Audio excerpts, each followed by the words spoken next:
കേരളീയ സമൂഹത്തിലേക്ക് നമ്മുടെ പൈതൃകത്തെ, ഇസ്ലാമിക സമൂഹത്തിന്റെ പൈതൃകമാണ് സമസ്തയുടെ പൈതൃകം എന്ന് പറയുന്നത്. അത് ഇസ്ലാമിക സമൂഹത്തിന്റെ പൈതൃകമാണ്. അഹ്ലുസ് സുന്നത്ത് വൽ ജമാഅത്തിന്റെ പൈതൃകമാണ് സമസ്ത കേരള ജമിയത്തുൽ ഉലമയുടെ പൈതൃകം എന്നുള്ളത്. ആ പൈതൃകത്തിന്റെ സന്ദേശം കഴിഞ്ഞ ഒരു നൂറ്റാണ്ട് കാലമായി കേരളക്കരയിൽ, അതുപോലെ തന്നെ കേരളക്കരക്ക് പുറത്തും ജനങ്ങൾക്ക് മനസ്സിലാകുന്ന ഭാഷയിലും രീതിയിലും പഠിപ്പിച്ചു കൊടുക്കുകയും അത് പ്രചരിപ്പിക്കുകയും അതിനെ പരിപോഷിപ്പിക്കുകയും പരിശീലിപ്പിക്കുകയും ചെയ്തുകൊണ്ടുള്ള ചരിത്രമാണ് സമസ്ത കേരള ജമിയത്തുൽ ഉലമയുടെ ചരിത്രം എന്നുള്ളത്. അത് കേവലം ഒരു കടലാസ് സംഘടന അല്ല, മറിച്ച് അത് ജനഹൃദയങ്ങളിലേക്ക് ഇറങ്ങിച്ചെന്നിട്ടുള്ള സൂഫി പാരമ്പര്യത്തെ ഉൾക്കൊണ്ടിട്ടുള്ള ഒരു പ്രസ്ഥാനമാണ്. സൂഫികൾ ജനഹൃദയങ്ങളിൽ സ്ഥാനം പിടിച്ചിട്ടുള്ളവരാണ്. വരക്കൽ മുല്ലക്കോയ തങ്ങൾ തുടങ്ങി ശംസുൽ ഉലമയും കണ്ണിയത്തും ആ ഉസ്താദുമാരിലൂടെയൊക്കെ തുടങ്ങിയിട്ടുള്ള പ്രസ്ഥാനം സൂഫി പാരമ്പര്യം തന്നെയാണ്. ആ പാരമ്പര്യത്തിന്റെ പതാക തന്നെയാണ് ആദരണീയനായ ജിഫ്രി മുത്തുക്കോയ തങ്ങൾ സംസ്ഥയുടെ 100ാം വാർഷിക പന്തലിലേക്ക് നയിച്ചു കൊണ്ടുപോകുന്നത് എന്നുള്ള പ്രാധാന്യം, എന്നുള്ള ആ ഒരു സന്തോഷം, അത് നമുക്കൊക്കെ ഏറ്റുവാങ്ങുവാനും സാധിക്കുകയാണ്. കേരളീയ സമൂഹത്തിലെ സൂഫി പാരമ്പര്യം അതാണ് വിജ്ഞാനം കൊണ്ടുവന്നത്. നമുക്ക് ദിശാബോധം നൽകിയത് അതാണ്. സമസ്ത 2 തരത്തിലുള്ള സന്ദേശമാണ് സമൂഹത്തിന് നൽകിയിട്ടുള്ളത്.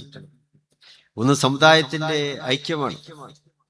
സമുദായത്തിന്റെ ഐക്യവും സമുദായങ്ങൾ തമ്മിലുള്ള ഐക്യവും, അത് രണ്ടും സമസ്തയ്ക്ക് സുപ്രധാനമായിരുന്നു.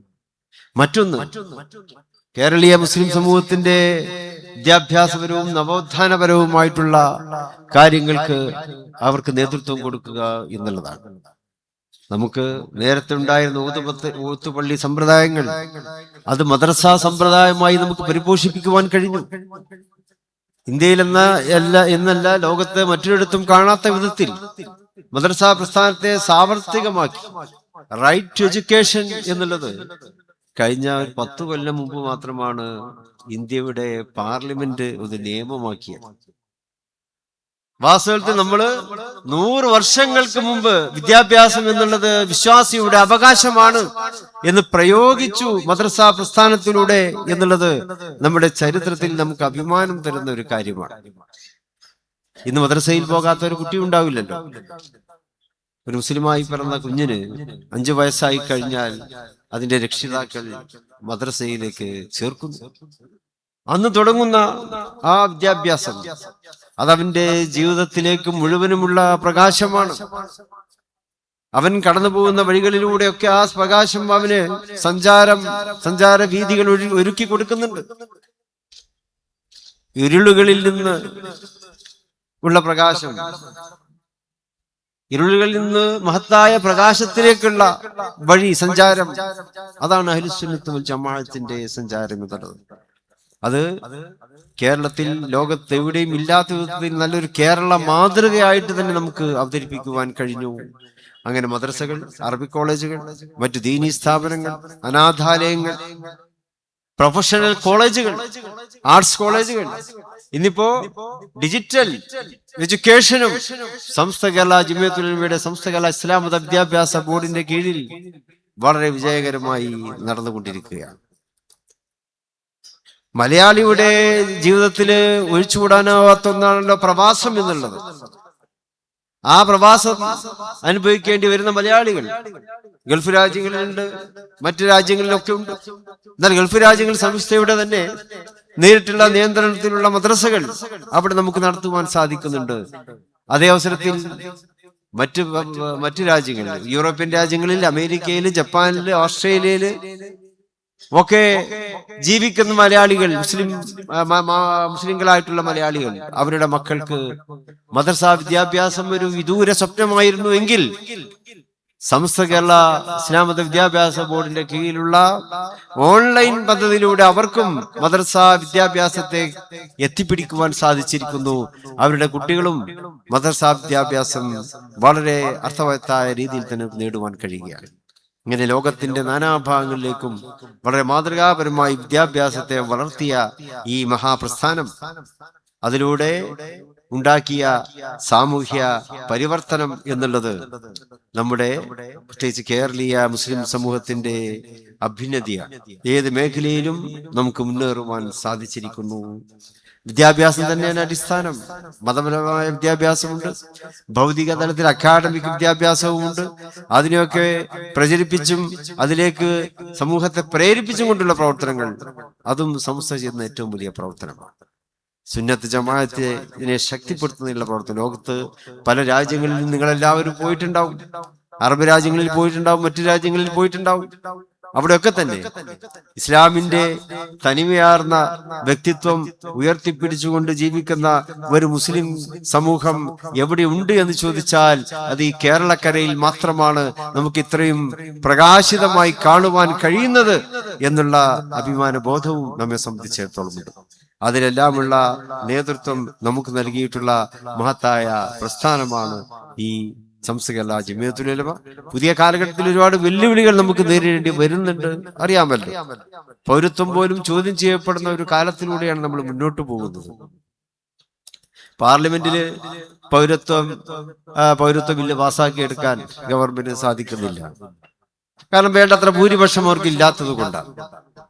കഴിഞ്ഞ പാർലമെന്റ് ഒരു ശ്രമം നടത്തി നോക്കി. പുതിയ പാർലമെന്റിലും കൂടുതൽ ഭൂരിപക്ഷത്തോടെ വന്നുകൊണ്ട് പൗരത്വ ബില്ലിനെ പോലെയുള്ള ബില്ലുകളൊക്കെ പെട്ടെന്ന് പാസ്സാക്കാമെന്ന് അവർ വ്യാമോഹിച്ചു. പക്ഷെ ഇന്ത്യയിലെ ജനാധിപത്യ വിശ്വാസികൾ അതിന് തക്കതായിട്ടുള്ള ഭൂരിപക്ഷം നൽകിയില്ല. എന്നാൽ അവർ അടങ്ങിയിരിക്കുന്നുമില്ല.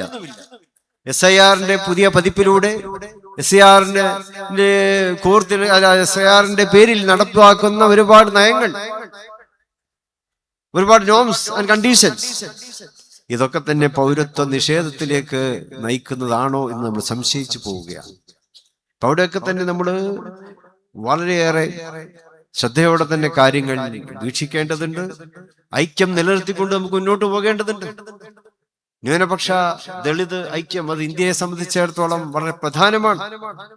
ആ കാര്യത്തിൽ സമസ്ത എന്നും ജാഗ്രതയോടെ തന്നെ പ്രവർത്തിച്ചിട്ടുണ്ട് എന്ന് എപ്പോഴും പറയുവാൻ സാധിക്കും. പുതിയ കാലഘട്ടത്തിലും അതിന് ന്യൂനപക്ഷ വിദ്യാഭ്യാസവും ന്യൂനപക്ഷ സമൂഹത്തിന്റെ സാംസ്കാരിക മുന്നേറ്റവും അതിന് തക്കതായ രീതിയിലുള്ള പ്രവർത്തനങ്ങൾ, മാർഗദർശനങ്ങൾ, ഉപദേശങ്ങൾ, ഇതൊക്കെ തന്നെ സംസ്ഥ തുടർന്നും നമുക്ക് നൽകിക്കൊണ്ട് തന്നെ മുന്നോട്ട് പോകുന്നു എന്നുള്ളതിൽ നമുക്ക് സന്തോഷമുണ്ട്. 100ാം വാർഷികത്തിലൂടെ ഞാൻ പലപ്പോഴും പറയാറുണ്ട്, 100 പ്രകാശ വർഷങ്ങളാണ്. വെറും 100 വർഷമല്ല, സമസ്ത ആഘോഷിക്കുന്നത് 100 പ്രകാശ വർഷങ്ങളാണ്. അത് എണ്ണാൻ കഴിയുന്നെങ്കിൽ എണ്ണി നോക്കിക്കോളൂ. 100 പ്രകാശ വർഷങ്ങളിലൂടെ ഈ സമുദായം, ഈ സംഘടന നമുക്ക് നൽകിയിട്ടുള്ള സന്ദേശങ്ങൾ അത് അത്രമേൽ വികസിതമാണ്, അത്രമേൽ വിപുലമാണ്. അത് ഖുർആനിന്റെ പാഠമാണ്, തിരുസുന്നത്തിന്റെ പാഠമാണ്. അവയെല്ലാം നമുക്ക് നൽകിയിട്ടുള്ള ആത്മീയതയുടെ പാഠമാണ്. അത് കൈവിട്ടുകൊണ്ട് മുസ്ലിം സമൂഹത്തിന് ഒരു മുന്നേറ്റം ഇല്ല എന്നുകൂടി തെളിയിക്കുവാനുള്ള അവസരമായി, അതിനുള്ള ഏറ്റവും നല്ലൊരു അവസരമായിട്ട് നമ്മുടെ 100ാം വാർഷിക സമ്മേളനം മാറണം എന്നാണ് നമ്മളൊക്കെ തന്നെ ആഗ്രഹിക്കുന്നത്. അള്ളാഹു നമുക്കത് എത്തിച്ചു തരുമാറാകട്ടെ എന്ന് പ്രാർത്ഥിക്കുന്നു. കൂടുതലായിട്ട് പറയുന്നില്ല, നേതാക്കളൊക്കെ ഇവിടെ സംസാരിക്കാനുണ്ട്. ഞാൻ ജിഫ്രിയും തങ്ങൾക്ക് എല്ലാവിധത്തിലുള്ള ആശംസകളും വിജയങ്ങളും നേരുകയാണ്. അദ്ദേഹത്തിന് ഈ ചൂടും തണുപ്പ് രണ്ടുണ്ടല്ലോ, ഇപ്പൊ പകല് നല്ല ചൂടാണ്, രാത്രി തണുപ്പാണ്. അതിനെ രണ്ടും, ആ ചൂടിനെയും തണുപ്പിനെയും അതിജീവിച്ചുകൊണ്ട് അദ്ദേഹത്തിന് ഇനിയും മുന്നോട്ട് പോകുവാനുള്ള ആ ശേഷിയും താക്കത്തിനെയും അല്ലാഹു നൽകുമാറാകട്ടെ.